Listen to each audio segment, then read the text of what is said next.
దేవుని మహాకృప చేత మనమందరూ కూడా ఈ యొక్క పవిత్రమైన దినం, పరిశుద్ధమైన దినములో ఆరాధనకు చేరవచ్చడానికి దేవుడు మనకిచ్చిన ధన్యతను బట్టి ప్రభుని మనం మహిమపరుస్తాం. ఎందుకంటే ఈ లోకంలో మనం చాలా భయంకరమైనటువంటి కష్ట పరిస్థితుల్లో మనం జీవిస్తున్నాం. కాబట్టి దేవుడు మనకిచ్చినటువంటి మహాకృపను బట్టి, దేవుడు మనకిచ్చిన ఆయుష్ ఆరోగ్యాన్ని బట్టి, దేవుడు మనకిచ్చిన రక్షణ ఆనందాన్ని బట్టి ఘనపరిచేదానికి ఆది కాలంలోనే దేవుడు అనేక భక్తులు ఇంటింట కూడుట యందును, ఆరాధన యందును, ప్రార్థన యందును, సహవాసం యందును ఎడతెక్క ఉన్నట్లుగా పరిశుద్ధమైన బైబిల్లో మనం చూస్తున్నాం. కాబట్టి క్రైస్తవులు మనకు ఇది చాలా శ్రేష్టమైనటువంటి దినం. ఈ రోజున మనం చేరుట మనకెంతో ఆశీర్వాదకరం. మంచిది. నేరుగా దేవుని వాక్యానికి మనం వెళదాం. మత్తయి రాసిన సువార్త 10వ అధ్యాయం 16వ వచనాన్ని మనం చూసుకుందాం. మత్తయి రాసిన సువార్త 10వ అధ్యాయం 16వ వచనం. ఇదిగో తోడేళ్ల మధ్యను గొర్రెలను పంపినట్టు నేను మిమ్మల్ని పంపుచున్నాను కనుక పాముల వలె వివేకులను, పావుల వలె నిష్కపటులై ఉండుడి. గమనించండి చదివిన వాక్య భాగం. చాలా శ్రేష్టమైనటువంటి వాక్యం ఇది. ఈ వాక్యము వేరే ఎవరు కూడా పరిశుద్ధాత్మ ద్వారా రాసిన వాళ్ళు కాదు, కానీ గుర్తుగా సర్వ సృష్టికర్త ఉన్నటువంటి, ఈ లోకంలో పరిశుద్ధుడిగా పుట్టి పరిశుద్ధుడిగా జీవించి చనిపోయి 3వ దినం లేచి పరలోకంకి వెళ్ళినటువంటి మన ప్రభు 3.5 సంవత్సరం కాలంలో ఈ లోకంలో ఉన్నప్పుడు ఈ మాట శిష్యుల ద్వారా మనకు రాపించి పెట్టినారు. సో ఈ మాట విశేషత చాలా దీర్ఘంగా మనం గమనించినప్పుడు 10వ వచనంలో ఈ లోక పరిస్థితులను బట్టి దేవుడు కొన్నిసార్లు జంతువుల మీద లేకపోతే పక్షులకు ఆధారం చేసుకుని వాటి గుణ లక్షణాలను మనుషులకు అర్థమయ్యేటట్లుగా ఒక ఎగ్జాంపుల్ గా చెప్తున్నటువంటి విషయాన్ని మనం గమనిస్తూ ఉన్నాం. ఏమి విషయం అంటే, ఇక్కడ తోడేళ్ల మధ్యకు గొర్రెలను పంపినట్లు నేను మిమ్ములను పంపుచున్నాను కనుక పాముల వలె వివేకులను, పావురము వలె నిష్కపటములై యుండుడి అని మనం చూస్తున్నాం. గమనించిన విషయం ఏమంటే, మీకు అందరికి తెలుసు తోడేళ్లు అంటే నరిగొడు, కన్నడದಲ್ಲಿ మోస్ట్లీ నరిగొడు. ఈ తోడేళ్లకు గొర్రెలు దొరికినప్పుడు ఇడుస్తాయా? ఇడవు. ఎందుకో వాటిని చంపుతాయి. ఈ తోడేళ్లు అంటే ఈ నక్కలు చాలా నక్క బుద్ధులు అంటారు. చాలాసార్లు చాలా మంది వీళ్ళకి నక్క బుద్ధులు ఇంకా పోలేదబ్బా, ఈ బుద్ధులు మారలేదని.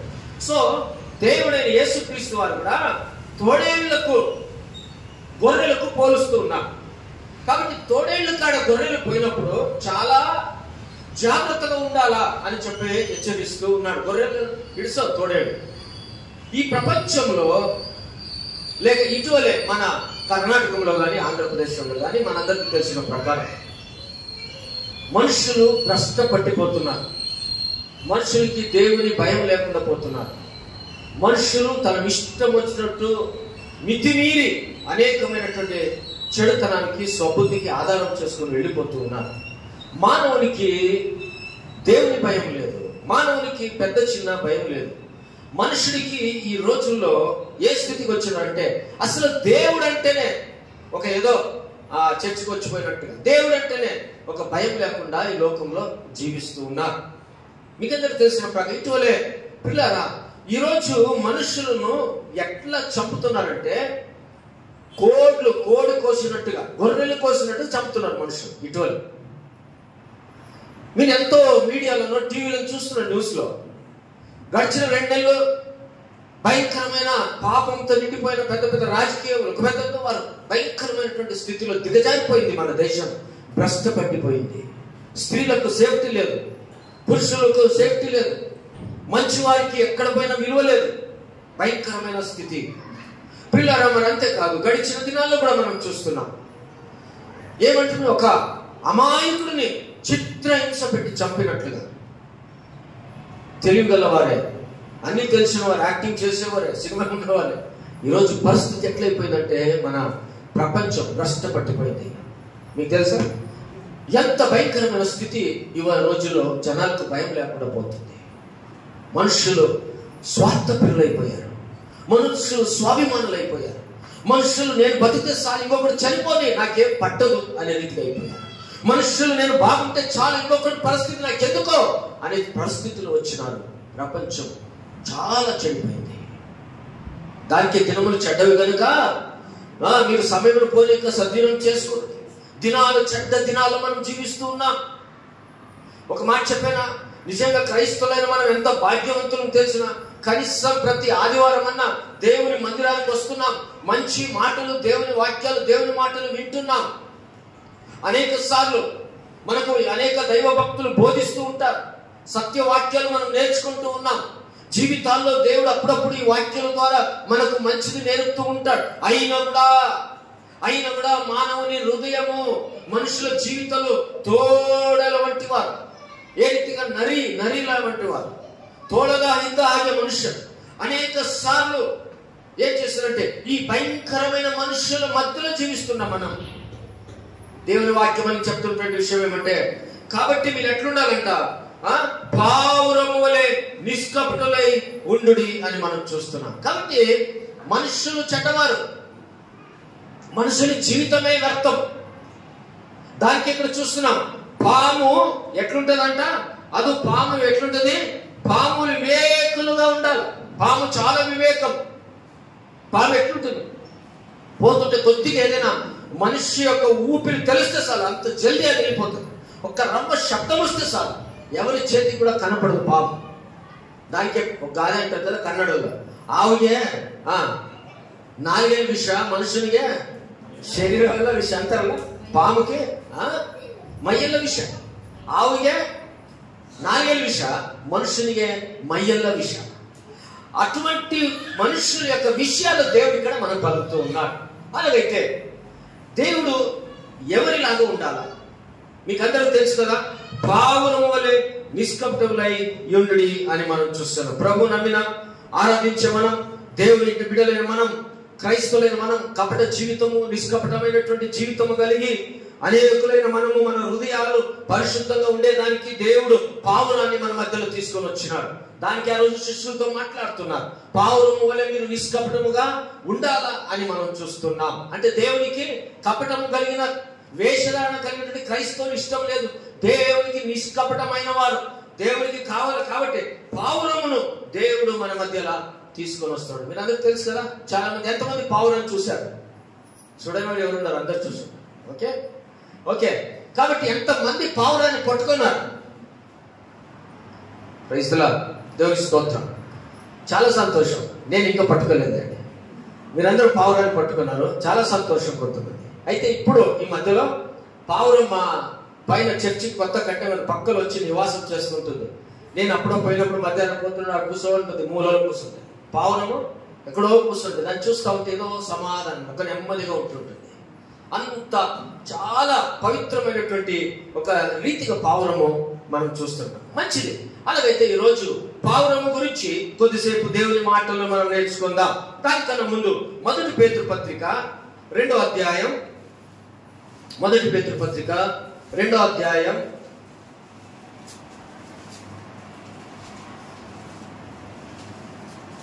1 నుంచి 3 వచనాలు మనం చూసుకుందాం. ప్రభువు దయాళుడని మీరు రుచి చూచిన ఎడల సమస్తమైన దుష్టత్వమును, సమస్తమైన కపటమును, వేషధారణను, అసూయను, సమస్త దూషణ మాటలను మాని వృత్తంగా జన్మించిన శిశువులను పోలిన వారే నిర్మలమైన వాక్యమును పాలవలన రక్షణ విషయంలో ఏదో నిమిత్తము ఆ పాలను అపేక్షించుడి. ఆమేన్. చూస్తున్న పేతురు రాసిన పత్రికలో మనం గమనిస్తున్న విషయం ఏమంటే, ఎట్లా ప్రభువు దయాళుడని మీరు రుచి చూచి ఉన్నాయి. మీకు తెలిసి ఉండాలా ఎవరు దేవుడు, ప్రభు ఎటువంటి వాడని. ప్రభు యేసుక్రీస్తు వారు ఎంత దయామయుడు, ఎటువంటి దయగల దేవుడని నువ్వు తెలుసుకుని నమ్మి బాప్తిసం తీసుకుని ఉన్నావు. కాబట్టి ఆయన ఎటువంటి వాడో నీకు తెలుసు. చాలా సార్లు మనం స్వీట్ అంగడికి పోతా ఉంటాం, కొత్త కొత్త ఐటమ్స్ పెట్టుంటారు. ఆ స్వీట్ ఈ స్వీట్ మంచి మంచి చేస్తుంటారు. వాడు ఇది బాగుంది, ఈరోజు మంచి కాజు వేసి బాగా చేసినటువంటి ఎండు కొబ్బరి వేసి దీన్ని తినండి, తీసుకోండి అని అంటే మనం ఏం చేస్తుంది, అసలు కొత్త కనపడుతుంది, కొద్దిగా టేస్టీ బాగుంటాం, రుచి కొద్దిగా మనం తిని వెంటనే రుచి చూసిన వెంటనే ఏం చేస్తాం, ఓ చాలా బాగుంది, కాబట్టి మాకు ఈ ఒక కేజీ అన్న అర్ధ కేజీ తీసుకుంటుంటాం. అసలు అది బాగాలేదు టేస్ట్ ఉంటే మనం ఏం చేస్తాం, అది వద్దబ్బా వేరే చూపి అని అంటాం. ఆ రీతిగా యేసుక్రీస్తు వారు ఎటువంటి వాడంట, దేవుడు దయాళుడు, మీరు రుచి చూచి ఉన్న ఎడల. యేసుక్రీస్తు ఎటువంటి వాడను తెలుసుకోకుండా ఆరాధించలేవు. యేసుక్రీస్తు గుణ లక్షణాలు తెలియకుండా నువ్వు సంఘానికి రాలేవు.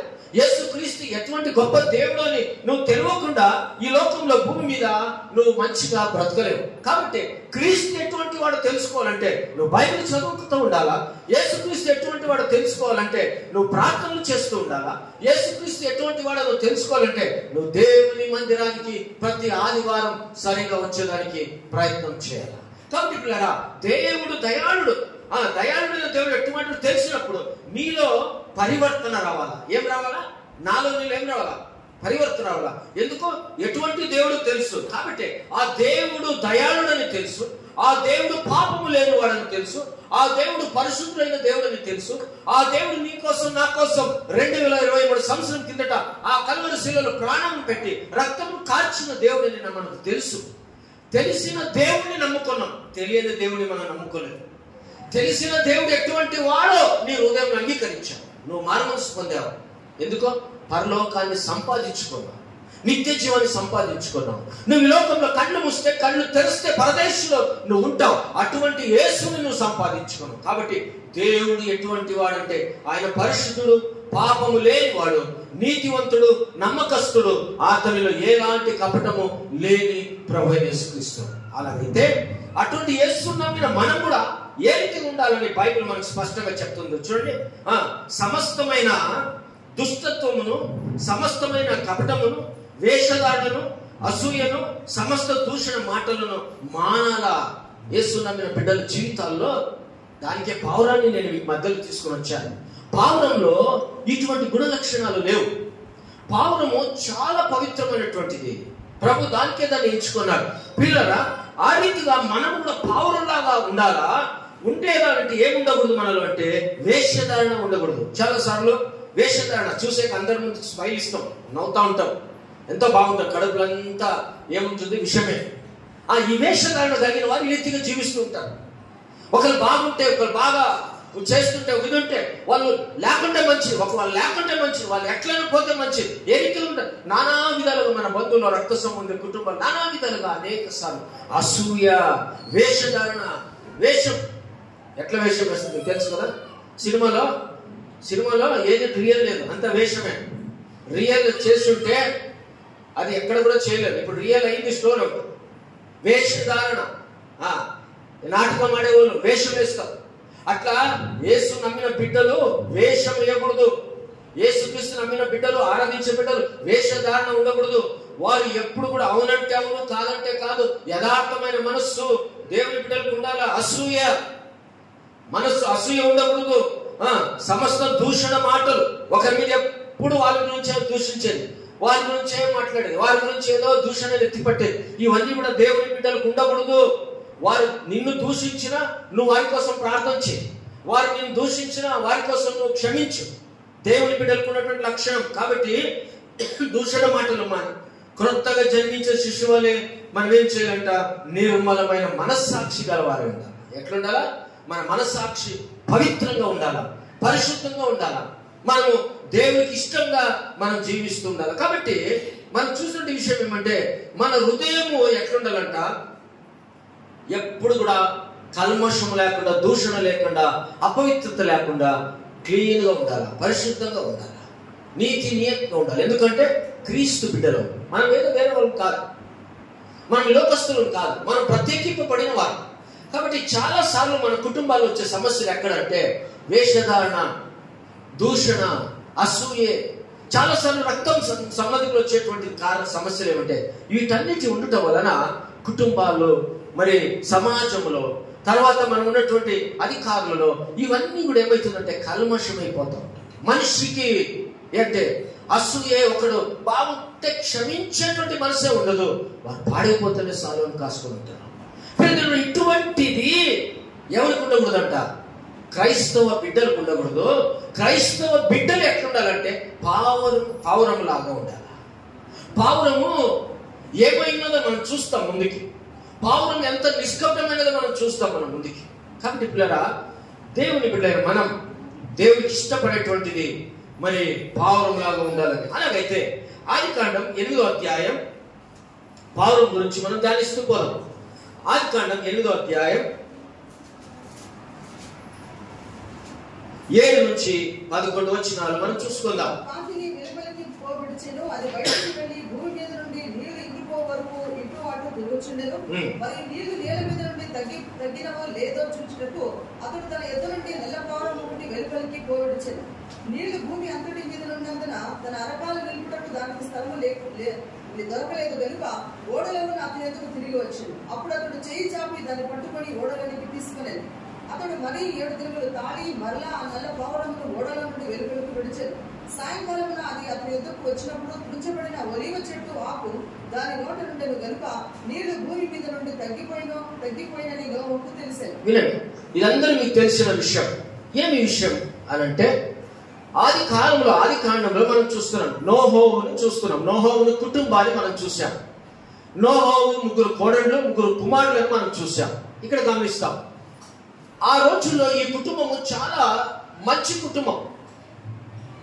ఆది కాండంలో మనం చూస్తున్నప్పుడు ఈ కుటుంబము, అక్కడ ఉండే ఎన్నో కుటుంబాలు ఉన్నాయి, ఎన్నో ఇండ్లు ఉన్నాయి.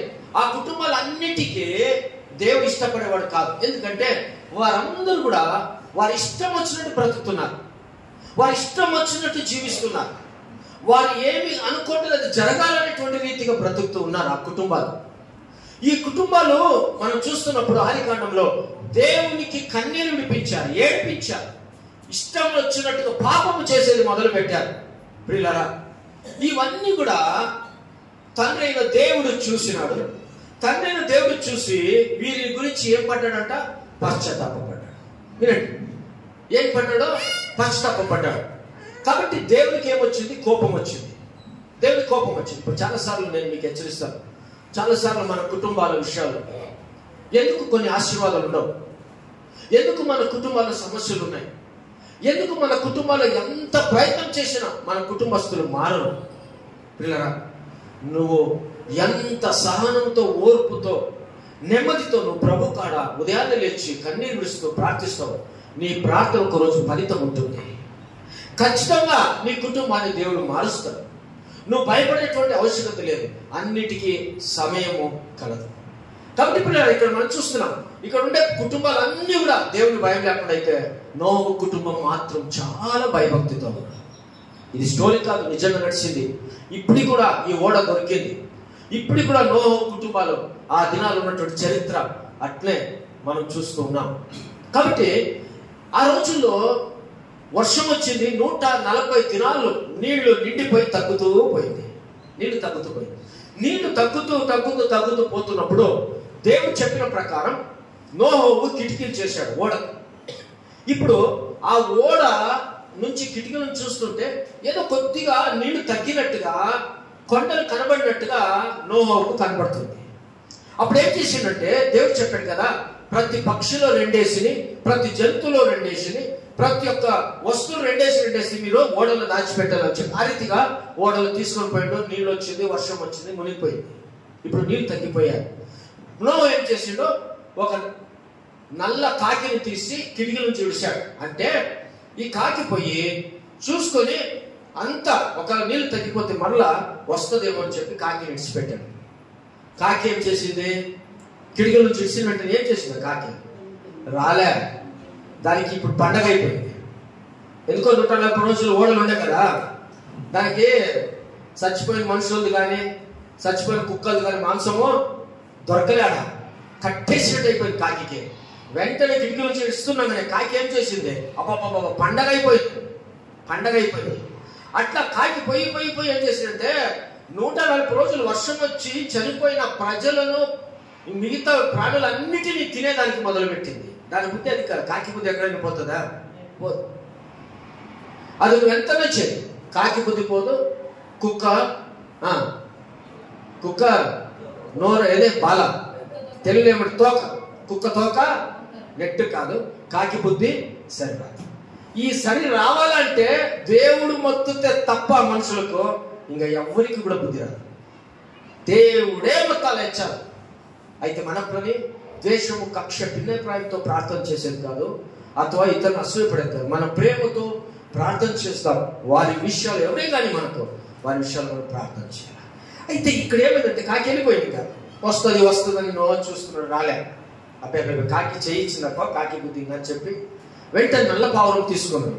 ఇంకేం చేసి మళ్ళీ ఏముండే, ఓడల పావురం ఉంది, నల్ల పావురం తీసుకున్నాడు. పావురం విడిచిపెట్టాడు. ఈ నల్ల పావురం పోయింది, బాగా అన్ని తిరిగి ఏం చేశాడంటే మరలా నోహో ఉన్నటువంటి ఓడకాడ కిటికీ కాడ వచ్చి పావురం అట్లా కూర్చొని పావురం తీసుకొని ఏం చేశాడు, నోహో లోపల పెట్టాడు. చూడండి, పావురం పోయింది ఎంత మంచిదో. దానికే ఈ పావురం స్టోరీ నేను చదువుతున్నప్పుడు మనము చాలా మంది పావురాలు సాగుతుంటారు. మా ఇంటికాడ కూడా బెడ్డింగ్ కడుతుంటారు చాలా మంది పావురాలు, నేను చూస్తూ ఉంటాను. పాపం ఈ పావురాలు నువ్వు ఒకరు సాకు ఇక్కడ ఉండని ఆ పావురాన్ని జాగ్రత్త చూసుకుంటూ ఉండు. 100 కిలోమీటర్లంత దూరము పరిగెత్తిన పావురము, ఆ పావురం ఉండేటువంటి స్థలపు వాసన, ఆ పావురం ఉన్నటువంటి యజమానుడు ఎవరో, అది ఎంత దూరం పోయినా తిరిగి మరలా తన గూడుకు వస్తుందంట. కాకి వచ్చిందా? రావు. వేరే పక్షులు వచ్చిందా? రావు. పిల్లరా, అంత పావురము అంత కృతజ్ఞత కలిగినది, అంత విశ్వాసం కలిగింది పావురం. ఎంత దూరం పైన తిరిగి మరలా తనుండే స్థలానికి వస్తుంది.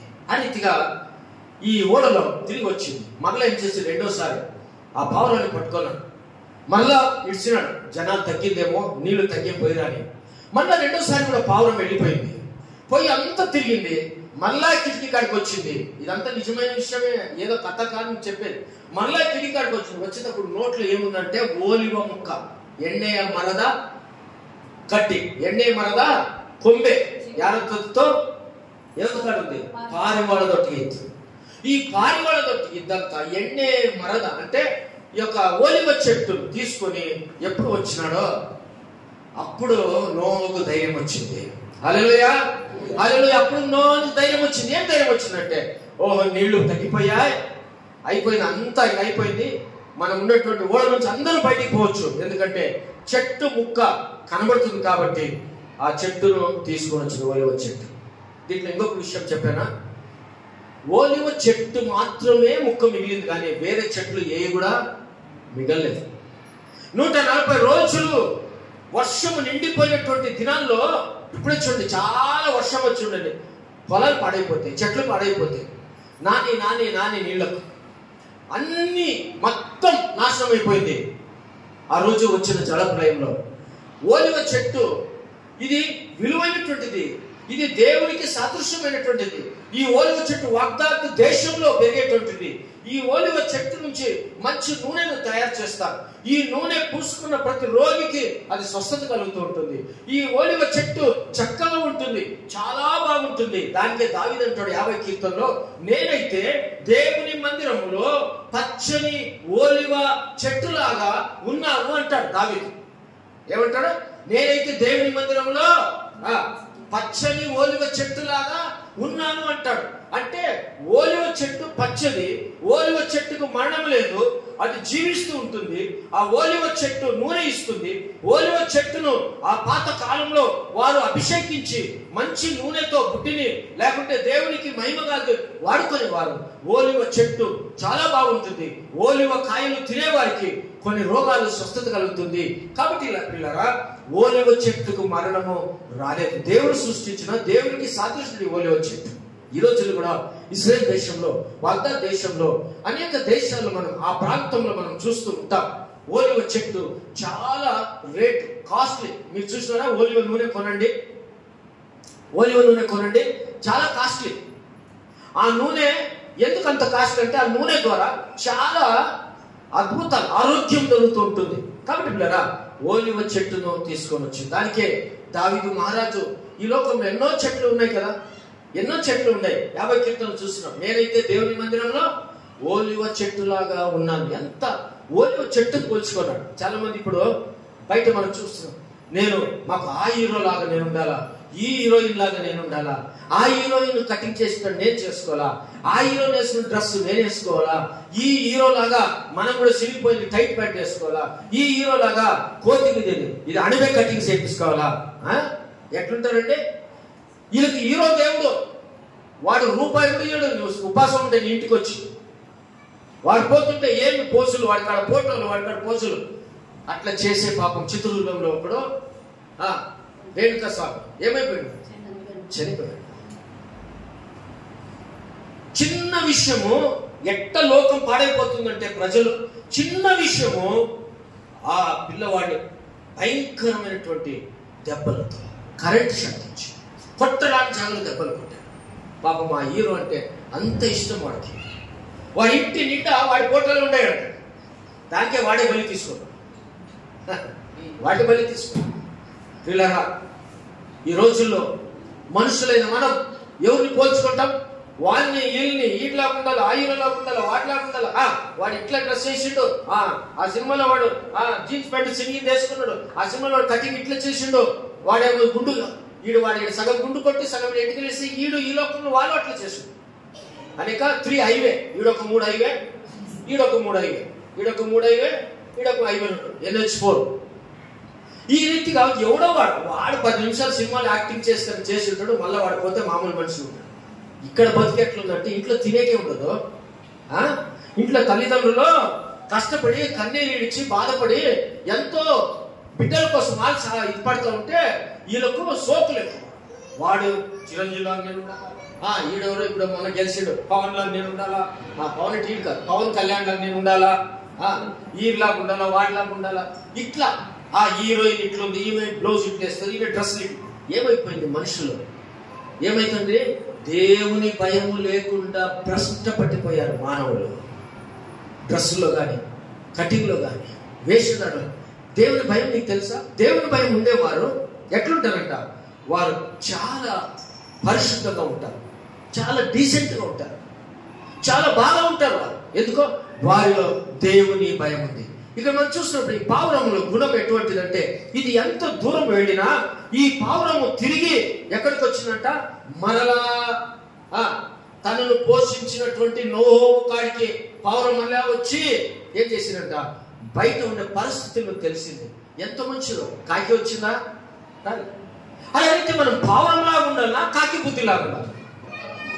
ఎగ్జాంపుల్ ఎవరిలాగా ఉండాలా? పావురంలాగా ఉండాలి. దానికే దేవుడు అన్నాడు, దానికే దేవుడు అనింది. అంత సులభంగా చెప్పలే శిష్యులకి, మీరు పావురం వలె నిష్కపటంగా ఉండాలా. దేవుడే చెప్పండి, నేను చెప్పడం లేదు వాక్యంలో. కాబట్టి మానవులైన మనం మొదటికి ఎట్లుండాలంట? మనము చాలా నిష్కపటంగా ఎక్కడికి పోయినా పావురము తిరిగి నోహు కాడికి వచ్చింది. ఈ లోకంలో జీవిస్తున్న నువ్వు నేను కూడా అంతే. చాలా జాగ్రత్తగా నువ్వు ఎక్కడ పోయినా కూడా నీ కాళ్ళను సంఖ్యలో తెలుసుకోవాలి, నీ మనస్సును భద్రపరచుకోవాలా. నువ్వు ఎక్కడికి పోయినా ఎక్కడొచ్చినా కూడా నీకు దేవుని మందిరం ఒకటి ఉంది, ఆదివారము దేవుని సన్నిధానం ఉంది. కాబట్టే నా ప్రవర్తనను చాలా జాగ్రత్తగా కాపాడుకొని ఆదివారము పరిశుద్ధమైన దేవుని సన్నిధానానికి ఆరాధనకు వెళ్ళే నేను నా జీవితాలు పావురములాగా ఎట్లుండాల? నిష్కపటము కలిగి వేషధారణ తీసివేసి మనం బ్రతకాలని దేవుని వాక్యము మనకి హెచ్చరిస్తుంది. తర్వాత పావురం ఎటువంటిదో చూద్దాం. చూడండి, మత్తయి రాసిన సువార్త 3వ అధ్యాయం 16వ వచనం. మత్తయి రాసిన సువార్త 3వ అధ్యాయం 16వ వచనం. మత్తయి రాసిన సువార్త 3వ అధ్యాయం 16వ వచనం. యేసు బాప్తిజము పొందిన వెంటనే నీళ్ల నుండి ఒడ్డునకు వచ్చెను. ఇదిగో ఆకాశము తెరవబడెను. దేవుని ఆత్మ పావురము వలె దిగి తన యొద్దకు యేసు వద్దకు వచ్చుట చూచితిని. పావురము పరిశుద్ధాత్మకు సాదృశ్యం. పరిశుద్ధాత్మకు సాదృశ్యం పావురము, ద హోలీ స్పిరిట్. ఓకే, యేసుని నువ్వు నమ్ముకున్న తర్వాత, నీ మనుష్యత్వం మారిన తర్వాత, నువ్వు ప్రభువును ఆరాధించే బిడ్డవు. నీలో ఉండే దురాత్మను విడిచిపెట్టి నువ్వు పరిశుద్ధాత్మ సావాసములో నువ్వు జీవించేవాడివి, జీవించే స్త్రీ సంఘం. యేసుక్రీస్తు వారు కూడా బాప్తిసం ఇచ్చేటువంటి యోహాను వద్ద వెళ్ళి ప్రభు కూడా బాప్తిసం తీసుకున్నాడు. దానికి చాలాసార్లు చెప్తాము, బాప్తిసం లేని వాడు పోయిన వారు కూడా అవతల వారు చెప్పారు, జీవితంలో వారు పరలోకానికి పోరు. నువ్వెంత ప్రభు నమ్ముకొని ఉన్నా నీకు బాప్తిసం కావాలి. యేసు ప్రభుని సొంత రక్షణ అంగీకరించింది, బాప్తిసం తీసుకొని ప్రయోగ సహవాసంలో ఉండాలి. బిడ్డలారా, కాబట్టి యేసుక్రీస్తు చూపించాడు. ఆయన ఎందుకు బాప్తిసం తీసుకున్నాడంటే ఆయన శరీరధారముగా మనుషుల పాప రక్తంతో పుట్టినవాడు. ఆయన కూడా కన్యమరియ గర్భములో వచ్చినాడు. కన్యమరియ గర్భము అది కూడా ఏమైందంటే ఆమెలో ఉండే శరీరం అంతా రక్త మాంసంతో కూడింది. మళ్ళీ అంతేకాదు, ఏ యొక్క పురుషుని యొక్క సంబంధం లేకుండా పుట్టిన మరియా గర్భం యేసు ప్రభు అయినప్పుడు యేసు పెరిగిన తర్వాత పెద్దవాడైన తర్వాత ఎందుకు బాప్తిసం తీసుకున్నాడంటే ఆయన కూడా ఒక స్త్రీ కడుపులో ఆయన పుట్టి బయటకు వచ్చినాడు. కాబట్టి ఆ కల్మషములో ఉన్నటువంటి ప్రభు ఈ లోకసమైనటువంటి ఏ కల్మషము తనను అంటకూడదని ప్రభు ఏం చేసినట్టే బాప్తిసం తీసుకున్నాడు. యేసుక్రీస్తు ఈరోజు మీరు బాప్తిసం తీసుకున్నారా? చాలా మంది ఇంకా కల్మషంలో ఉందా? ఇంకా మీరు ఆలోచిస్తున్నారా? ఇది మీకు ఇలా అనుకున్నటువంటి సమయం. నువ్వు బాప్తిసం తీసుకుంటాం ద్వారా నీకు నష్టమేం కాదు, ఇంకా లాభమే. ఒకవేళ నువ్వు బాప్తిసం తీసుకోకుంటే నీకు నష్టమే. ఒక యేసు ప్రభు ఈ రాత్రి నీ ప్రాణాన్ని అడుగుతావు అనుకో, ఈ మధ్యాహ్నం నువ్వు చనిపోతావు అనుకో, నీ జీవితం ఎక్కడికి పోతుంది? అగ్ని ఆరదు, పురుగు భయంకరమైనటువంటి అగ్నిలో నువ్వు పోతావు. నీ ఆత్మ దేవుని కాడికి వెళ్ళదు. ప్రియదేవులారా, ప్రియదేవుడు నేను గమనించి మీకు చెప్పేది ఏమంటే యేసుక్రీస్తు దానికే మాకు మాదిరిగా చూపించాడు. ఆయన బాప్తిసం తీసుకున్నాడు. అప్పుడేమైందంటే వెంటనే నీళ్ల నుండి యేసుక్రీస్తు ఒడ్డునకు వచ్చిన అప్పుడేమైందంటే ఇదిగో ఆకాశము తెరవబడేది. అప్పుడేమొచ్చింది? ఆత్మ పావురము వలె దిగి వచ్చేను అని మనం చూస్తున్నాం. పరిశుద్ధాత్మ దేవుడు పావురము లాగా దేవుని మీదకి వచ్చాడు. అంటే పావురము దేనికి సాదృశ్యం? పరిశుద్ధాత్మకి సాదృశ్యం. పరిశుద్ధాత్మతో నింపబడిన బిడ్డలు ఎట్లుండాలంటే వారి యొక్క జీవితంలో పరిశుద్ధత కాపాడుకోవాలి. పరిశుద్ధాత్మ నింపబడిన బిడ్డలు ఎప్పుడు దురాత్మతో ఉండవు. దురాత్మ వచ్చేటువంటిదేమి అప్పుడే చదివారు. అసూయ, కక్ష, భిన్నాభిప్రాయాలు ఇవన్నీ కూడా యేసుక్రీస్తు నమ్మిన బిడ్డలకు ఉండరాదు. కాబట్టి పిల్లరా, పరిశుద్ధాత్మతో ఉన్న బిడ్డలు పరిశుద్ధాత్మ ద్వారా నడుస్తారు. దురాత్మతో ఉండేవారు దురాత్మ ఆలోచన నడుస్తూ ఉంటారు. కాబట్టి పిల్లరా, పరిశుద్ధాత్మతో నింపబడినటువంటి జీవితం అనుకున్నారు. పరిశుద్ధాత్మ జీవితం ఎవరికి ఉంటుంది? ప్రభువుని అంగీకరించిన వారికి. కాబట్టి యేసుక్రీస్తు వారు పరిశుద్ధాత్మ ఉన్నప్పుడు ఆ పావురం లాగా వచ్చింది. చాలా మంది ఏం చేస్తారంటే పావురమే దేవుడు అనుకుంటారు. పావురం దేవుడు కాదు, పావురము లాగా పరిశుద్ధాత్మ వచ్చింది. సో మన దేవుడు ఎవరు? మన దేవుడు ఎవరు? యేసుక్రీస్తు వారు. మన దేవుడు ఎవరు? యేసు ప్రభు. యేసు ప్రభు మన దేవుడు. పావురము పరిశుద్ధాత్మ లాగా ఆయన మీదకి వచ్చింది. కాబట్టి పరిశుద్ధాత్మ నీలో నాలో నివసించకుండా ఉంటే మనకేమవుతుందంటే శరీరానికి ఆత్మకు యుద్ధం నడుస్తూ ఉంటుంది. నువ్వు ఏదైనా తప్పు చేసినా, ఏదైనా బాధపడ, ఏదైనా నీకు మనస్సాక్షి ఒప్పదు. ఏదో ఒకటి మనస్సాక్షి గుచ్చుతూ ఉంటుంది. మనస్సాక్షికి నెమ్మది ఉంటుంది. ఎందుకో నువ్వు ప్రభువును నమ్మిన బిడ్డ, ఆరాధించే బిడ్డవు. కాబట్టి పిల్లరా, పరిశుద్ధాత్మ నింపబడిన విశ్వాసంగా ఉండాలా. మరి ఇటువంటి పావురము మనకు పరిశుద్ధాత్మకు సాదృశ్యంగా ఉంటుంది. సో యేసుక్రీస్తు బిడ్డలైన మనం కూడా పరిశుద్ధాత్మ నింపబడిన బిడ్డలుగా ఈ లోకంలో మనం జీవించాలి. పరిశుద్ధాత్మతో నింపబడిన బిడ్డలుగా ఈ లోకంలో ప్రవర్తించాలి. నీకెన్ని కష్టాలు కానీ, నీకెన్ని సమస్యలు కానీ, నీకు నెమ్మది లేకుండా ఉండవు. నువ్వు ఒక్కసారి ప్రభు సంగ కూర్చొని నువ్వు బైబిల్ చదివి మోకాలు వచ్చి నువ్వు కన్నీరిచ్చి ప్రార్థన చేయి. దేవుని ఆత్మ నిన్ను తాకుతుంది. దేవుని ఆత్మ నీకు సమాధానం ఇస్తుంది. దేవుని ఆత్మ నిన్ను ఉజ్జీవపరుస్తుంది. పిల్లరా, నీ కుటుంబాల్లో నీకు సమస్యలు ఉండొచ్చు, ఆర్థిక ఇబ్బందులు ఉండొచ్చు, అనారోగ్య పరిస్థితులు ఉండొచ్చు, నీకు చెప్పుకోలేనటువంటి కష్టాలు నీ కుటుంబాల్లో ఉండొచ్చు. అయితే దేవుడు నిన్ను ఇరువడి ఎడబాయడు. యుగ సమాప్తులు నేను మీకు సదాకాలము తోడుగా ఉంటాను. నా దేవుడు ఎప్పుడు కూడా ఆయన నీకు తోడుగా ఉంటాడు. సో మీరేం చేయాలంటే పరిశుద్ధాత్మతో నింపబడిన బిడ్డలుగా ఉండాలా. ఇంకోటి, ఈ యొక్క పావురంలో ఉన్నటువంటి ఇంకొక లక్షణం, ఈ దేవుడు సృష్టించినటువంటి అన్ని జంతువులకు, పక్షులకు ఏముంటుంది? చేదు ఏముంటుందంట? విషద ಒಂದು బుక్కేతది. చేదు రంగులో కలిగినటువంటిది ఒక చేదు ఉంటుంది. ప్రతి పక్షికి, జంతువులు చూడండి చేదు ఉంటుంది. అది ఒక పక్కన మీరు కోడి కోసినప్పుడు చూడండి, చాలా మంది మీరు కోళ్ళు తింటారు, అంగడి కోతలు నాటి కోడి తెచ్చుకుంటారు, కోసుకుంటారు ఇంట్లో, చాలా మీకు తెలుసు. కోడి కోసిన తర్వాత కోసిన వాడు, తెలివిగలవాడు, ఆడొక చేదు సంచి ఉంటుంది, దాన్ని తీసి పడేస్తావు. ఒకవేళ నువ్వు మర్చిపోయి ఆ చేదు సంచి వేసి నువ్వు వండినావంటే నీ కూర నువ్వు ఎంత వెల్లుల్లి అయ్యి, ఎంత నువ్వు శుంఠి అయ్యి, ఎంత టమాటో అయ్యి, ఆ కూర టేస్టే ఉంటుంది. టేస్టే ఉంటుంది. ఎందుకో నువ్వు చేదును తీయలేదు కాబట్టి జంతువులు అన్నిటికీ కూడా దేవుడు సృష్టించిన ప్రతి పక్షులకు ఏముంటుందంట? చేదు ఉంటుంది. ఈ చేదు మూట దేనికి ఉండదంటే పావురానికి ఉండదు. దేనికి ఉండదు? పావురానికి ఉండదు. పారివాడికే విషద మూట ఈరోజు. దేవుడు ఎంత గొప్పవాడు కదా! దేవుడు ఎంత గొప్పవాడు చూడండి, ఎంత శ్రేష్టమైనటువంటి ప్రభువు. తన సృష్టిలో ఆదిలో తాను చేసిన పక్షులు కానీ ప్రాణులు ఆది కానీ 1వ అధ్యాయం మీరు చదువుకొని పోండి, ఎన్నెన్నో సృష్టించాడు. ఆ సృష్టిలో దేవుడు పావురాన్ని కూడా సృష్టించాడు. కానీ ఆ పావురంలో ఏం లేదు? చేదు మూట లేదు. ఎంత గొప్పదండి! పాములు ఏముంది నాలుకలో? మనుషులకి ఎక్కడ చేదు ఉంది? చెప్పండి.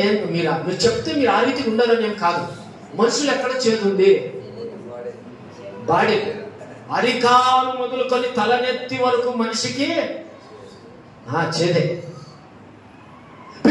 కాబట్టి పావురానికి చేదు లేదు. పావురానికి చేదు లేదు. ఈ పావురము ఎందుకు చేదు లేదంటే అది దేవుడు తనకిచ్చిన కృప, వర. దేవుని సృష్టిలో పావురం. కాబట్టి ఈ చేదు లేని పావురం లాగా మనం ఉండాలా? దేవుడు దానికే పావురాన్ని గురించి చెప్పింది మత్తయి రాసిన వార్తలో, మీరు పావురము లాగా నిష్కపటంగా ఉండాలా. పావురానికి కపటము లేదు, చేదు లేదు. మనిషికి ఏముంది? మనిషికి చేదు ఉంది, పావురానికి లేదు. కాబట్టి దేవుడు పావురాన్ని చూసి నేర్చుకోమని చెప్తున్నాడు మనకి. పావురాన్ని చూసి నేర్చుకునే చాలా ఉన్నాయి కదా. ఓకే, మానవ జీవితంలో చేతులు ఏమేమి చేతులు ఉన్నాయి ఒకసారి మనం చూసి ఎఫెసీ పత్రిక 12వ అధ్యాయం, ఎఫెసీ పత్రిక 4వ అధ్యాయం, ఎఫెసీ పత్రిక 4వ అధ్యాయం 31 నుంచి 32 వచ్చిన సమస్తమైన ద్వేషము, కోపము, 30 నుంచి చదవండి. పరిశుద్ధాత్మను, దేవుని పరిశుద్ధాత్మను దుఃఖపరచు. చూడండి వినండి, దేవుని పరిశుద్ధాత్మను దుఃఖపరచకుడి, విమోచన దినమున వరకు ఆయన యందు మీరు ముద్రింపబడి ఉన్నారు. సమస్తమైన ద్వేషము, కోపము, క్రోధము, అల్లరి, దూషణ, సకలమైన దుష్టత్వమును మీరు విసర్జించుడి. ఒకరిడల ఒకడు దయగలిగి కరుణ హృదయులై క్రీస్తునందు దేవుడు మిమ్మును క్షమించిన ప్రకారం మీరును ఒకరినొకరు క్షమించండి. ఏం పావురాన్ని దేవుడు ఎందుకు తీసుకొని వచ్చాడంటే దానికి ఏ కపటం లేదు, ఏ విషయము దాంట్లో లేదు. కాబట్టి మానవుడికి ఇవన్నీ ఉన్నాయి, మనిషికే ఇవన్నీ ఉన్నాయి. బీదవాడు కానీ, గుడిసెలు ఉండేవాడు కానీ, మంచి బిల్డింగ్లో ఉండేవాడు కానీ, ధనవంతుడు కానీ, ఎవరే కానీ ప్రతి మానవుని యొక్క హృదయము చెడ్డది. హృదయం అన్నిటికన్నా మోసకరమైనటువంటిది, అది ఘోరమైన వ్యాధి కలిగినటువంటిదని బైబిల్లో మనం చూస్తున్నాం. కాబట్టి దేవుని బిడ్డలారా, ఈ హృదయంలో ఏమున్నది? మనిషి హృదయంలో, దానికే ఈ లోకంలో చూస్తున్నాం. ఎక్కడ చూడండి రాజకీయం ఒక్కడికొక్కడు సమాధానం లేదు, ఏ కుటుంబాల్లో చూడండి సమాధానం లేదు, ఏ పెద్ద పెద్ద ఆఫీసులో చూడండి సమాధానం లేదు, ఏ అన్నదమ్ములో చూడండి సమాధానం లేదు, అక్క చెల్లెల్లో చూడండి సమాధానం లేదు, భార్య భర్తలో చూడండి సమాధానం లేదు, తల్లి బిడ్డలు కుమారుల మధ్యలో సమాధానం లేదు. మనిషి హృదయం చాలా చెడ్డది, వానికి భయమే లేదు. ఇటీవల ఎన్ని మనం చూస్తుంటాం న్యూస్ లో, ఎంతో మంది పురుషులు భార్యను ఆస్తి తీసుకొని చంపించారు, ఎంతోమంది పురుషులు భార్యను అనేక సార్లు హింసించి చంపినారు, ఎంతోమంది భార్య భర్తను డబ్బించి చంపించారు. ఈ రోజుల్లో వస్తున్న న్యూస్ లోనే అవే, టీవీ వేస్తే వచ్చే న్యూస్ లోనే అవే పిల్లలు. మనం ఎంత భాగ్యవంతులమి. వారం వచ్చి దేవుడు మనకు మంచి మాటలు చెప్తూ, హెచ్చరిస్తూ, గద్దిస్తూ మనం సరి చేసుకుని ఇక్కడి నుంచి వెళ్ళేదానికి దేవుడు మనల్ని ఎంతగానో ఆదరిస్తూ ఉన్నాడు. మనం మారుతున్నామా? ఆరులాగా జీవితం కలిగి, విషము లేనటువంటి బ్రతుకు కలిగి, హృదయం కలిగి మనం జీవిస్తున్నామా? ఎటువంటి జీవితం మనలో ఇంకా ఉంది? ప్రభు నమ్ముకున్నామంటాం, ఏ రీతి జీవితం ఉంది? ఇంకా ఏమంటే ఇక్కడ మనం చూస్తున్నాం, దేవుని ఏమిటంటే పరిశుద్ధాత్మను మీరు దుఃఖపరచుకుడి. ఆ పరిశుద్ధాత్మ ఎప్పుడు దుఃఖిస్తాడు అనా? పరిశుద్ధాత్మను ఎప్పుడు దుఃఖిస్తాడు. మీలో పరిశుద్ధాత్మ ఉంది. ఇప్పుడు నమ్మిన వాళ్ళందరూ ఎప్పుడు దుఃఖపడతారు? పరిశుద్ధాత్మ దేవుడు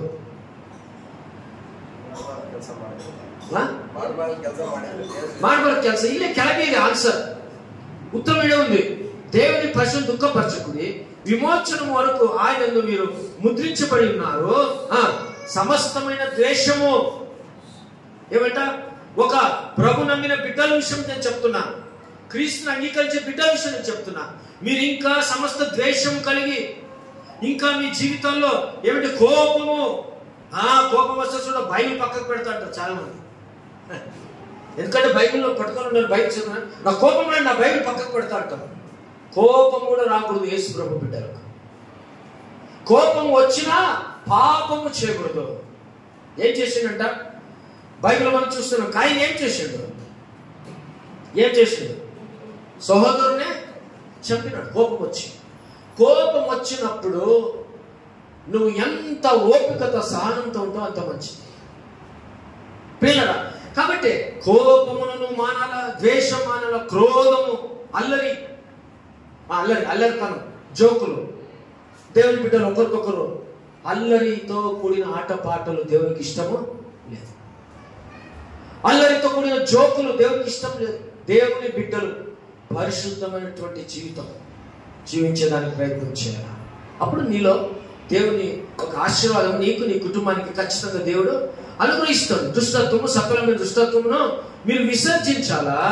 ఇవన్నీ తీసివేసిన తర్వాత మీరందరూ కూడా, నేను కూడా, మనం ఏం చేయాలంట చూడండి. ఒకరిని ఒకడు దయగలిగి కరుణాహృదయుడైన క్రీస్తు నందు దేవుడు మిమ్మల్ని క్షమించిన ప్రకారం మీరును ఒకరినొకరు క్షమించాలి. It's forgiveness. If you not have forgiveness, నువ్వు దేవుని బిడ్డవే కాదు, నువ్వు క్రీస్తు బిడ్డవు. You have to forgive them. నీకు ఎవరైనా విరోధం క్షమించు. అది దేవుడికి చెప్తుండో, పాస్టర్ చెప్తుండే, కుమార్ సార్ చెప్తుండే, బైబిల్ చెప్తుంది. క్రీస్తు యేసు నమ్మిన బిడ్డలు క్షమాపణను ఒకరినొకరు లేకుండా, ఒకరికొకరు వందనం లేకుండా, ఒకరికొకరు ప్రేమ లేకుండా, సెకండ్ లేకుండా, ఒకరికొకరు నీకు మాటలు లేకుండా, అన్ని అవాయిడ్ చేసుకుంటూ ఫర్గివ్నెస్ లేకుండా నువ్వు ఈ లోకంలో జీవిస్తూ ఉంటే, భూతైనమయగా అయ్యో అని ఒక సినిమా వచ్చింది. అప్పుడు నేను చూస్తాను విష్ణువర్ధన్ నైరం ఏమంటే అస్సలు ఒక్కడిని చేరేవాడు, ఒకరితో సహవాసం లేదు. ఎవరి మీద చూసినా ద్వేషమే వాడు, ఎవరి మీద చూసినా ద్వేషం. ఎప్పుడు చూసినా వాళ్ళ తప్పులు, వీళ్ళ తప్పులే. వీటి తప్పులు 100 ఉన్నాయి, లోకమంతా చూస్తుంది. ఎన్నో చెప్తున్నా. చనిపోయాడు. వాడికి దీని ఎత్తుకొని పోయేదానికి కూడా, చెట్ట ఎత్తేదానికి కూడా ఒక్క మనిషి కూడా రాలేదు. ఒక్కరు రాలేదు. ప్రియులారా, జాగ్రత్త. నువ్వు నేను మనమందరూ బ్రతికేది కొద్ది రోజులే. మన కంటి ముందే వేల కొద్ది మంది చనిపోతుంది. మన కంటి ముందే మొన్నటి రోజున యునైటెడ్ అరబ్ కువైట్లో ఏమంటే ఇండియా నుంచి సుమారు 360 మంది బిల్డింగ్ లో ఉంటే 80 మంది చనిపోయారు. పాపమంతా బ్యాచులర్ పనికి వెళ్ళారు కువైట్లో. ఒక అందరూ కూడా బ్యాచులర్ బిల్డింగ్ లో ఉంటారు లేదు, ఫ్యామిలీకి ఇవ్వరు. బ్యాచులర్ బిల్డింగ్ ఉంటుంది. ఆ బిల్డింగ్ కూడా కువైట్లో పాత బిల్డింగ్ లో ఉన్నారు. పాపం వాళ్ళంతా కూలి చేసేదానికి పోయారు. అందరూ చచ్చిపోయారు. బాడీలన్నీ ఇండియాకి పంపించారు. ఎంతో మంది భార్య పిల్లలు ఇచ్చిపోయి అంత దూరం పోయి పనిచేసి సంపాదించి నా భార్య పిల్లలకు చదువుకునే దానికి, బ్రతికేదానికి డబ్బు పంపాలనుకుని పోయినారు. ఏమో ఇచ్చినారు? పీనిగా వచ్చినారు, కాలిపోయి వచ్చినారు. బాడీ ముఖం కూడా గుర్తుపెట్టం కాలేదు. ప్రియదేవులారా, జాగ్రత్త. నువ్వు నేను బ్రతుకుతున్నాం, జీవిస్తున్నాం అంటే ఏదో నా హోదా, నీ హోదా, నువ్వేమో గొప్పగా, నేనేమో గొప్పగాని కాదు. దేవుని మహాకృప, ఆ ప్రభు యేసుక్రీస్తు మహాకృప మన మీద ఉంది. ఆయన నువ్వు నేను ఎన్నిసార్లు దారి తప్పినా, నువ్వు నేను ఎన్నిసార్లు కోపగిస్తున్నా, మనం ఎన్నిసార్లు దూషణ జీవితం జీవిస్తున్నా, ఎన్నిసార్లు ఇతరులు క్షమించకుండా నీ ఇష్టం వచ్చినట్టు నువ్వు బ్రతుకుతున్నా, ఎంతమందిని నేను అవాయిడ్ చేసుకుని నువ్వు జీవిస్తున్నా కూడా, ఎంతమందిని నీ క్షమాపణ భిక్షం లేకుండా నువ్వు అనేకుల మనసు నొప్పిస్తున్నావు కదా, అయినా కూడా ఆ ప్రభు నేను క్షమిస్తున్నాడు. దేవుడు నేను క్షమిస్తున్నాడు. ఎంతో మంది కుటుంబాలండి, కుటుంబాలు ఎంతో కన్నీరు పొద్దు లేస్తే సాయంకాలం వరకు తల్లిదండ్రులకు. ఎన్నో కుటుంబాలండి, ఎన్నో కుటుంబాలు పాపం ఎంతో బాధతో ఉన్నటువంటి కుటుంబాలు ఉన్నాయండి. ఎంతో బాధతో, ఎందుకైనా ఈ పిల్లలు నా కుటుంబంలో పుట్టినారో అనేటువంటి స్థితి ఎన్నో కుటుంబాలు ఉన్నాయండి. వారికి ఎవరు ఆదరణ? ఆ రీతిగా నీ కుటుంబంలో జరిగినాయా? ఆ రీతిగా నీ కుటుంబంలో జరుగుతున్నాయా? ఎంతో దేవుడు నేను కాపాడుతున్నాడు. ఎవరు అటువంటి కుటుంబానికి ఆదరణ? నువ్వు నేను ఏమి చేయలేము. మన ప్రార్థన ఆ దేవుడే ఆ కుటుంబాన్ని కాపాడాలండి. వారి పిల్లలు మార్చాలా, వారి భర్తలు మార్చాలా, వారి భార్యలు మార్చాలా. ప్రార్థన తప్ప ఏది కూడా మనం చేయలేము. జాగ్రత్త. మనం ఈరోజు ఇంతో బ్రతికున్నాము. కోటి ఉండేవాళ్ళు ఒకడు పాపం తెనలేవాడు సుమారు 13 సంవత్సరాల నుంచి ఉన్నాడంట అక్కడ. ఏదో కలిగిన దాంట్లో పిల్లలకు అంతా పంపిస్తూ డబ్బు కూడేసుకున్నాడు, అంత పోగు చేసుకున్నాడు. ఈ ఆగస్టు నెలలో పెళ్లి ఉందండి, వీసాకి అంతా అప్లై చేసుకున్నాడంట. మొదటి కుమార్తె పెళ్లి ఆగస్టు నెలలో 2వ తారీఖు పెళ్లి. వాళ్ళ భార్య చెప్తా ఉంటే టీవీలో, పిల్లరా పెళ్లి చూసేదానికి, పెళ్లి చేసేదానికి బిడ్డలకు రాలే, ఆఖరికి శవమై వచ్చినాడు. బిడ్డ చూసి రమ్ము కొట్టుకుంటా ఉంది, కుటుంబం కన్నీరు విడిచి ఏడుస్తూ ఉంది. ఒక్కసారి మీరు ఆలోచన చేయండి. ప్రభు మనకు ఆయుష్ ఆరోగ్యం ఇచ్చినాడంటే నువ్వు జీవితంలో మంచి చేయాలి. ఇంకా బ్రతికిన కాలం అంతా కూడా బైబిల్లో చెప్పిన ప్రకారం క్రోధము, ద్వేషము, కోపము, అసూయ, బాగా మనసును తప్పులు పెట్టేది, నొప్పించేది, ఎప్పుడు చూసినా ఏదో ఇది ఎంత దేవుడు మేలు చేసినా నీ బ్రతుకులో మార్పు రాకుండా ఉంటాయి. దేవుడు నీకు కావలసినంత ఇచ్చినా ఇంకా నీకు దురాశలు పోకుండా ఉంటాయి. దేవుడు నేను ఎంత ప్రేమిస్తున్నా కూడా నీ జీవితాల్లో నువ్వు భర్త సమాధానం లేకుండా ఉంటాయి. ఏ సమయంలో ఏమి సంభవిస్తుందో తెలియదు. అంతా అయిపోయిన తర్వాత అయ్యో ఉండుంటే బాగుండే, వేస్ట్. కాబట్టి మనము పావురములాగా కృతజ్ఞత కలిగి, పరిశుద్ధాత్మ వరంతో నింపబడి, నిష్కపటము కలిగి పావురములాగా మనం జీవించాలి. నిన్ను ఒకరు పొడిచినా దేవుడే చూసుకుంటాడు, నిన్ను ఒకరు హింసించినా దేవుడే చూసుకుంటాడు, నీకెంత బాధపడుతున్నా దేవుడే చూసుకుంటాడు. వాటికి ప్రతీకారం చేయగా, కత్తికి కత్తిను పడగగా, దెబ్బకు దెబ్బను కొట్టగా దేవుడే చూసుకుంటాడు. ప్రార్థన చేయాలి. కాబట్టి పావురముకు మాత్రము ఏమి లేదంట, విషము లేదు. కాబట్టి దేవుని బిడ్డలైన మనం కూడా ఎట్లుండాలా? ఇటువంటివన్నీ కూడా విడిచిపెట్టి మన హృదయము పవిత్రంగా ఉండాలి, పరిశుద్ధంగా ఉండాలి, విషము లేకుండా మనం బ్రతకాలి. అది దేవుని బిడ్డలకు ఉండవలసిన లక్షణం. కాబట్టి ఇప్పుడు దేవుని బిడ్డలారా, పావురము తను ఎంత శ్రేష్టమైనదంటే, ఎక్కువగా పావురము చాలా, అది తన జీవితంలో ఎక్కువగా పావురము 99% అది బ్రతికేది, తనకు గూడు, తనకు ఇల్లు ఎక్కడంటే బండ సందులో. ఎక్కువగా పావురం ఎక్కడ ఉంటుందంట? బండ సందులో అది కాపురం చేస్తూ ఉంటుంది.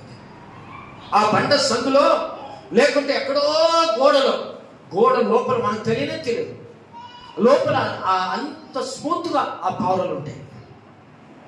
ఏమి డిస్టర్బెన్స్ కనబడదు, అది అంటుంది అంతేగాని. పావురము ఆ రీతిగా సురక్షితంగా బండ సందులో ఉంటుంది. దానికి దేవుడు మీరు పావురములాగా నిష్కపటముగా ఉండాలి. బండ అనేది ప్రభువైన యేసుక్రీస్తుకు సాదృశ్యం. యేసుక్రీస్తు మనకి ఏమైనాడో, ఇదిగో నా బండ మీద నేను నీ మందిరాన్ని కడుతున్నాను. ఆ బండ యేసు. యేసుక్రీస్తు బిడ్డలు దేవుని యొక్క రెక్కల కింద ఉండాలి ఎప్పుడు కూడా. యేసుని ఆరాధించే బిడ్డలు బండ సందులో ప్రభుని యేసుక్రీస్తు రెక్కల కాడ, యేసుక్రీస్తు రెక్కల లోపల దాచుకొని ఉండాలి. వాళ్ళు సురక్షితంగా ఉంటారు, వారు కాపాడుతుంటారు. వారికి ఏ హాని వచ్చినా కూడా ఏ తొందర కలదు. బండ సందులో ఉన్న పావులంకి ఎంత వర్షం రాని, ఎంత గాలి రాని, ఎంత పిడుగులు రాని దానికి ఏమీ కాదు, సురక్షితంగా ఉంటుంది. ఆ బండనే మన ప్రభు యేసుక్రీస్తు. నువ్వు నేను యేసుక్రీస్తు నమ్ముకున్నాం, రక్షింపబడ్డాం. ప్రభువా, ఈ రోజు నుంచి నాయన మా జీవితాలు నా తండ్రి ఒకవేళ మేము నిన్ను విడిచిపెట్టి జీవిస్తున్నామేమో, ఒకవేళ మేము నేను నా తండ్రి నిన్ను పక్కకు పెట్టి వారం మాత్రమే నీతో వస్తున్నామేమో, వారమంతా కూడా నాయన ప్రభువా తండ్రి నీ నీడలో ప్రభువా నేను ఆశ్రయించుకుంటాను, నీ నీడలో నేను జీవిస్తాను. ప్రభువా యేసయ్య, నీకు నా తండ్రి నీకు వ్యతిరేకంగా ఏది కూడా నేను చేయకుండా నా తండ్రి నీతో నేను ఉంటాను.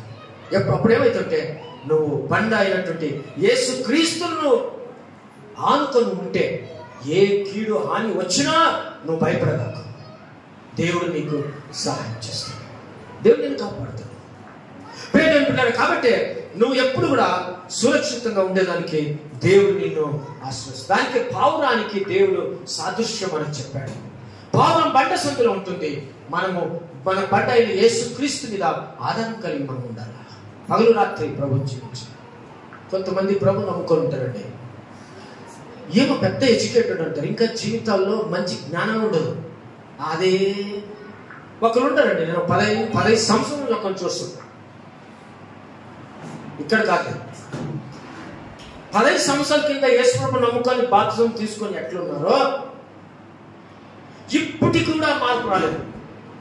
ఇప్పటికి కూడా ఎట్లుంటే కుంటుగా బసవಣ್ಣ కుంటుండే, ఎద్ద బసవಣ್ణ ఎద్దే, ఉండ బసవಣ್ణ ఉండే, ఎట్లుంటారు. మళ్ళీ చూస్తే పెద్ద చదువుకునేలాగా ఉంటారు. వారికి జనరల్ నాలెడ్జే. దేవుడి వాక్యం ఉంటుంది, నీ జ్ఞానం కొద్దు ఉంటే అడుగు, నీ జ్ఞానం ఇస్తాము. దేవుడి వాక్యం దేవుడు చెప్తుంది. దానికి సామెతలు మీరు చదివినప్పుడు సామెతల్లో దేవుని జ్ఞానం శ్రేష్టమైనటువంటిది. నువ్వు తెలుసుకుంటున్నావా?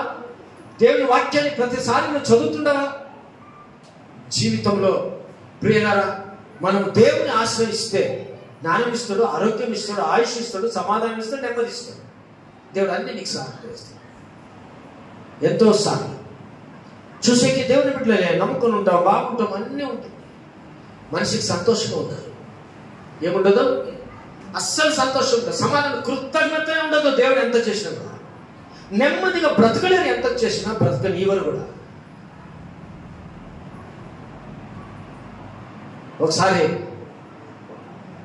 సంతోషం లేదు, నాకు నెమ్మది లేదు, సమాధానం లేదని ఒకడు ಮಾನಸಿಕ ಡಾಕ್ಟರ್ ಕಡೆಗೆ పోయాడంట. ಯಾರು ಡಾಕ್ಟರ್ ಹತ್ರ? ಮಾನಸಿಕವಾಗಿ ನೋಡುವಂತ ಡಾಕ್ಟರ್ ಹತ್ರ ಒಬ್ಬ ಹೋಗ್ಬಿಟ್ಟು, ಅಯ್ಯ ನನಗೆ ಸಮಾಧಾನ ಇಲ್ಲ, ನನಗೆ ಸಂತೋಷ ಇಲ್ಲ, ಮನೆಯಲ್ಲಿದ್ರೂ ನೆಮ್ಮದಿ ಇಲ್ಲ, ಮನೆ ಹೊರಗಡೆ ಹೋದ್ರೂ ನೆಮ್ಮದಿ ಇಲ್ಲ, ಕೆಲ್ಸಕ್ಕೆ ಹೋದ್ರೂ ನಾನು ನೆಮ್ಮದಿ ಇಲ್ಲ, ಜೊತೆಲಿದ್ರೂ ನೆಮ್ಮದಿ ಇಲ್ಲ, ಇಲ್ದಲ್ಲಿದ್ರೂ ನೆಮ್ಮದಿ ಇಲ್ಲ, ನನಗೆ ಜೀವಿತನೇ ಬೇಡ ಅಂದ್ಬಿಟ್ಟಿದೆಪ್ಪ, ನನಗೆ ಸಂತೋಷನೇ ಇಲ್ಲ, ನನಗೆ నెమ్మది లేదు, నాకు నెమ్మది లేదు, సంతోషం లేదు, నాకు ఈ జీవితం వద్దు అని పోయినట్ట డాక్టర్ గారికి. ఇప్పుడు డాక్టర్ అన్నట్ట, నువ్వే మనిషిరా, నిన్న నేను వస్తే సర్కస్కి ఎంతమంది నిన్ను నవ్వుపిస్తుండవు, ఎంతమంది కాడ నువ్వు నవ్వుకొని సంతోషం ఉండవు, ఇట్లా కట్టె కొడితే జనాలు నవ్వుపిస్తావు, ఇట్లా ఎగురితే నువ్వు జనాలు నవ్వుతారు, అందరినీ నవ్వుపిస్తుండవు, నువ్వు నవ్వుతుండవు, నీకు ఎట్లా సంతోషం లేదు, నీకు ఎందుకు ఇట్లా మాట్లాడుతూ ఉంటే, అయ్యా నా బ్రతుకంతా కూడా బతికిన దినాలన్నీ కూడా మనుషులు మెప్పించి మనుషులు నా తన వేషధారణతో వారికి నవ్వుపించింది, కానీ నా జీవితంలో నవ్వు లేదయ్యా, నా జీవితంలో సంతోషం లేదయ్యా, నా జీవితంలో నెమ్మది లేదయ్యా, నాకు సమాధానం లేదయ్యా. ఎందుకో? అయ్యా నేను ఉన్న స్థలము కానీ పోయే స్థలంగా నాతో ఉండేగా, ఎక్కడ చూసిన సంగుడు గొనుగుడు సమస్యలు శోధనలు, నేను నెమ్మది, నా పని సర్కస్ లో నా పని కాబట్టి, జోకర్ కాబట్టి నేను నవ్వుపిస్తాను, కానీ నా హృదయంలో నవ్వు లేదు. దానికే నా రోగానికి కూడా మందు లేదు. డాక్టర్ అన్నాడు, దానికే నీ రోగానికే మందు లేదు. సంతోషంగా ఉండాలంటే మందు ఇస్తాడా? ఏమి ఇస్తాడు? ఇస్తే మందు బాగా నిద్ర మాత్రం ఇస్తాడు. నీకు నిద్ర రాలేదు, నాకు సమాధానం లేదయ్యా, సంతోషం లేదయ్యా, కూర్చున్నా భయమే, పనిపోయినా భయమే, ఆడిపోయినా ఎప్పుడు టార్చర్లే, ఎక్కడ పోయినా నాకు సమాధానం లేదు, నేను ఏం చేయలేయా? ఏం లేదు, డాక్టర్ని అడుగుగా నీకు బెస్ట్ సొల్యూషన్, నువ్వు దాని నుంచి బయటకన్నారా, లేకుంటే నువ్వు పని చేయి, రోజు నేను నిద్ర మాత్రం తీసుకో, వేసుకొని పడుకో, నీకు అప్పుడు నెమ్మది నిద్ర వస్తుంది, సమాధానం ఉంటుంది. పిల్లరా, యేసు క్రీస్తును నమ్ముకున్నటువంటి మనం నేర్చుకున్నటువంటి చాలా ఉన్నాయి బైబిల్లో. ఏదో మనం క్రైస్తవులమని బాప్తిజం తీసుకున్నామని ఏదో చర్చకు వస్తున్నాం, దశభాగం ఇస్తున్నాం, ఏదో మనం వెళ్ళిపోతున్నాం, 2 పాటలు పాడుతున్నామని కాదు.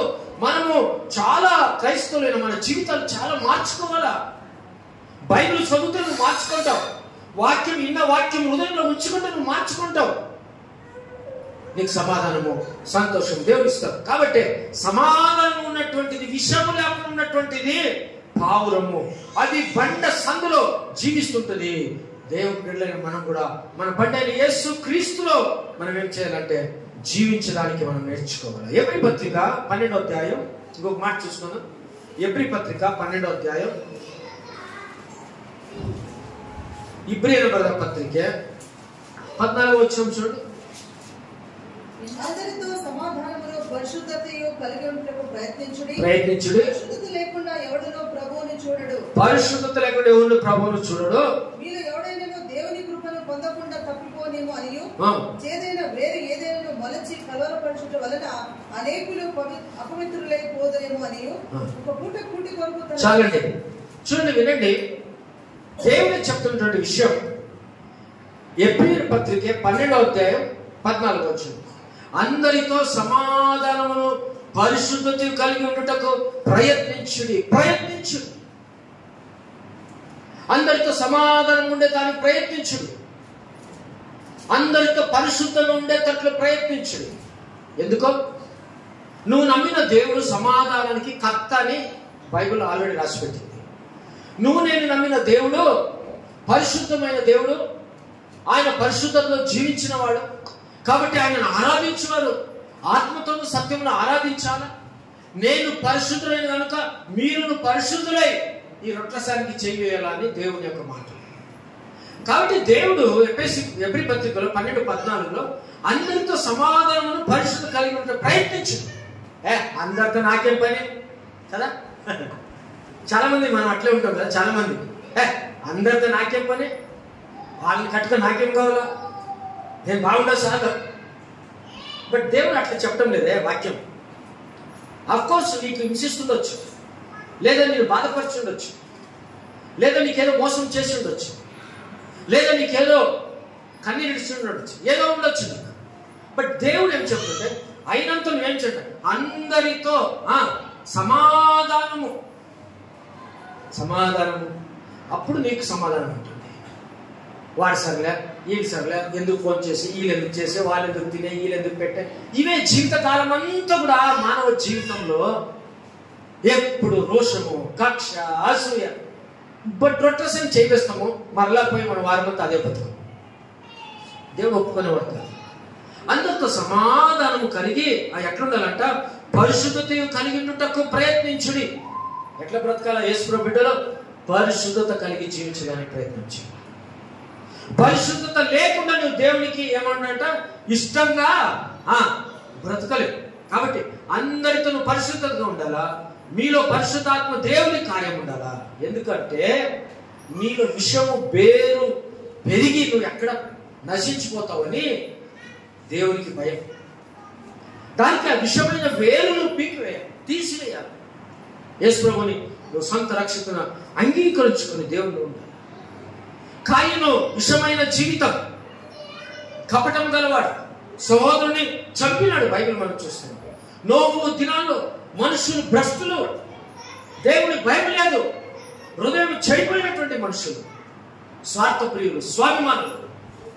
దానికి దేవుడు వారి మీద జలప్రళయం కుమరించి అందరినీ నాశనం చేశాడు. ఇవన్నీ కూడా మన కుటుంబ జీవితాలకు హెచ్చరికలు. ఇవన్నీ కూడా మన జీవితాలకు దేవుడు చెప్పేటువంటి విషయం. సొదొమ గొమొర్రా ప్రజలు దేవుడు మీరు పావురం లాగా ఉండండి అని మనుషులకు చెప్తా ఉంటే సొదొమ గొమొర్రా ప్రజలు ఏమైపోయాడు? భ్రష్టులు. దేవుని భయం లేదు, చూసేదానికి మాత్రం బాగున్నట్టు కనపడుతుంటారు. వారికి ఇష్టం వచ్చినట్టు పాపం చేస్తున్నారు. ఏమైపోయింది? సొదొమ గొమొర్రా నాశనం అయిపోయింది. అక్కడ ఒక్కరు మంచి కుటుంబం ఉండే. సొదొమ గొమొర్రాలో ఎవరుండే? లోతు కుటుంబాన్ని దేవుడు బయటికి తెచ్చాడు. ఎందుకో? వారు నాశనం కాకూడదు, నిప్పులతో కాల్చబడకూడదు అని చెప్పి.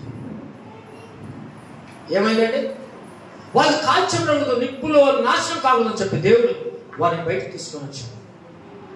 ప్రియ దేవుని బిడ్డలారా, భయంకరమైనటువంటి పాపంతో నిండినటువంటి లోకం, భయంకరమైనటువంటి విషయాల్లో మనం చూస్తాం. దేవ అనేవాడు భక్తి గలవాడు, పౌలుతో ఉన్నవాడు, పావురం లాంటి మనస్సు కలిగి బ్రతకండా అంటే దేవ చెడ్డ మనసు గలవాడు. లోకాన్ని ఆశించాడు, లోకం నుండి డబ్బులు ఆశించాడు, లోకం నుండి పాపాన్ని ఆశించాడు. దేవుని భక్తుల సావాసం విడిచిపెట్టాడు. భక్తి పరుని సావాసం నుంచి దూరం అయిపోయాడు. దేవుని సేవకుడైన పౌలుతో కలిసి ప్రేమతో భయభక్తితో జీవిస్తున్నటువంటి దేవుని యొక్క సేవకుడైన పౌలు నుంచి దూరం అయిపోయాడు. ఆయన మీద నిందలు మోపాడు. ఏమైపోయాడు? వెళ్ళిపోయాడు. తెసలోను ఆశించాడు, డబ్బును ఆశించాడు, లోకాన్ని ఆశించాడు, దేవుని భయం లేకుండా జీవించాడు. ప్రియమైన బిడ్డలారా, కాబట్టి ఈ రోజుల్లో మన జీవితాల్లో మనము అయినంత ఎట్లుండాలంట, ఒకరినొకరు మనం ఏం చేయాలి? సమాధానముతో ఉండేదానికి ప్రయత్నం చేయాలి. ఒకరికొకరు పరిశుద్ధంగా ఉండేదానికి మనం ప్రయత్నం చేయాలి. దేవుని వాక్యం నేను ముగిస్తున్నాను. ముందు పావురము లాంటి మనస్తత్వం మనకుందా? పావురం ఎటువంటిది? మత్తాయి 10:16 మనసు. పావురము నిష్కపటమైనది, కపటము లేనిది పావురం. కాబట్టి మనం కూడా నిష్కపటంగా, కపటము లేకుండా, వేషధారణ లేకుండా యేసుక్రీస్తు బిడ్డలైన మనం బహు నమ్మకంగా ఈ లోకంలో బ్రతకాల, జీవించాలి. పావురం పరిశుద్ధమైనటువంటిది. ఆ పరిశుద్ధమైనటువంటి పావురం మత్తయి సువార్త 3:16లో మనం కూడా పరిశుద్ధంగా ఉండాలి, మంచి మనస్సాక్షి కలిగి ఉండాలి. ఒక పావురానికే దేవుడు అంత విలువ ఇచ్చి దాని ఎగ్జాంపుల్గా నాకు నీకు ఇచ్చినాడంటే, అయితే నువ్వు కూడా యేసుని నమ్మినావు, రక్షింపబడ్డ, బాప్తిసం తీసుకున్నావు. నీవు నీ ఇరుగు పొరుగుకి ఎగ్జాంపుల్ ఉండాలి. నీవు నీ రక్త సంబంధులకు ఎగ్జాంపుల్ ఉండాలి. నీవు నీ కుటుంబానికి అనేకులకు మాదిరిగా ఉండాలా. నీవే మాదిరిగా లేకుండా ఉంటే, నువ్వే ఇతరులను క్రీస్తుకి మాదిరిగా నువ్వు కనబడకుండా ఉంటే, నువ్వు క్రైస్తవురాలే ప్రయోజనం ఏముంది? కేవలం ఆదివారం వచ్చిపోయేదానికా? కేవలం రొట్టెసం పెట్టేదానికా? ప్రీతి దేవుని బిడ్డలారా, జీవితం మార్చుకుంటావా? పవిత్రమైనటువంటి పరిశుద్ధమైన మనసు నీకు రావాలా, నిష్కపటమైన మనసు నీకు రావాలా. సమాధానంగా ఉండేదానికి నువ్వు ఇతరులను ప్రేమిస్తూ సమాధానం ఉండేదానికి నువ్వు ప్రయత్నం చేయాలి. దేవుని బిడ్డలైన మనం పావురంలాగా జీవిస్తూ ఆయన కొరకు ప్రతిరోజు మనం ఆయన రాకడ కోసం కనిపెట్టుతూ ఉన్నప్పుడు దేవుడు మనల్ని పరలోకానికి తీసుకొని పోతాడు. దేవుడు మనల్ని పరలోకంలో నడిపించి ఆయన సింహాసనం వద్ద దేవుడు మనల్ని కూర్చోబెడతాడు. ఇటువలే ఎన్నో విషయాలు మనం దేవుని వాక్యం వింటవచ్చు. పావురము దేవుడు కాదు, కానీ పావురము లాగా మనం ఉండాలి. మాదిరికరమైనటువంటి జీవితం. ప్రియదేవుని బిడ్డలారా, అలాగైతే నువ్వు నేను కూడా ఇతరులకు మాదిరిగా ఉందాం. ఇతరులను దేవునికి నడిపిస్తాం, బలపరుచుతాం, సంఘాన్ని పోషించుతాం.